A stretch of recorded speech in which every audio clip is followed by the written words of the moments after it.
I'm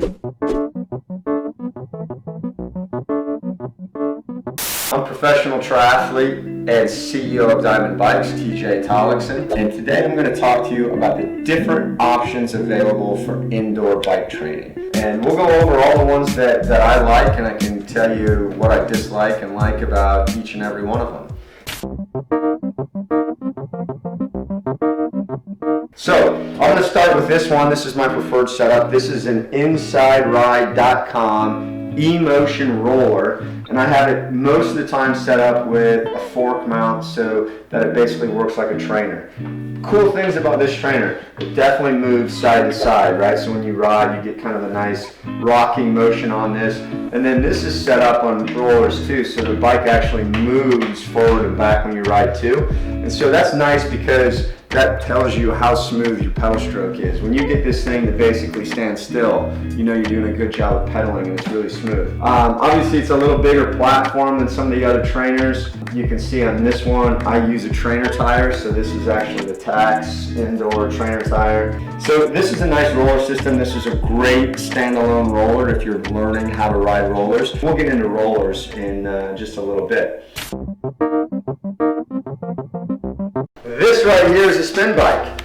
This happens to be a Power Tap, which is the Cyclops Pro 300 PT. What is this bike good for? This bike is good for if you want a permanent setup or a permanent setup that you share between more than one person, right? Because this is really easy to move the saddle back and forth and up and down, and you can make marks on it. And it's a really permanent setup. What don't I like about this? Well, to be honest, I don't really like the flywheel, because the flywheel creates some problems in that it adds additional wattage to the power meter unintentionally. And what do I mean by that? Well, you can get this thing going. Once you spin this thing, the flywheel has enough inertia that it keeps spinning and spinning and spinning, much more so than if you're having the resistance fixed like on a regular trainer.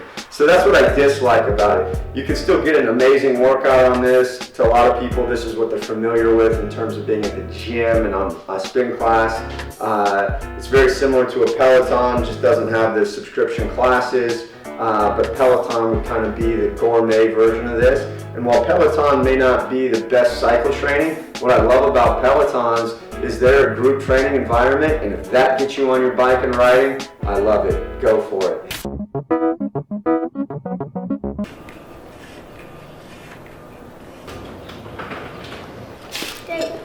Dad, do we have to put a helmet on for this? Nope. 14, 15, 16, 17, 18, 19, 20. Good job. Rear axle clamping trainer. The one that I use right here is a Kurt Kinetic, a simple Kurt Kinetic trainer right here. It's green. It has Kurt Kinetic's patented heavy flywheel on it. Not the same type of flywheel as the indoor spin bike, but it's built absolutely bomb-proof. Kurt Kinetic does amazing manufacturing on all their stuff, great tolerances. This is a good bike. I actually have small wheel adapters so my kids can get on the Kurt Kinetics and they can ride their BMX bikes or their road/triathlon/gravel bikes that they have. They can put them on there and get a good workout on there as well. Kurt Kinetic does a really cool thing because they make an adapter to turn a regular Kurt Kinetic into a smart trainer, meaning it can read the power output, which again is something cool you can put on. Your little kids can ride their little bikes on it. Now we're talking just plain rollers. So what I have now, I got a set of Tax and Terry's rollers. Notice the Tax has the signature electric light blue color on it.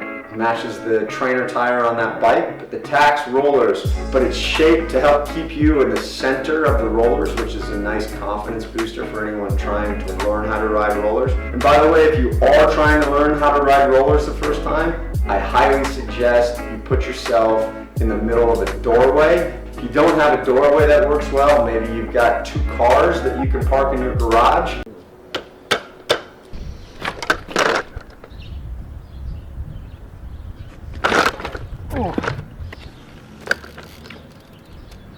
We're just going to start out like this.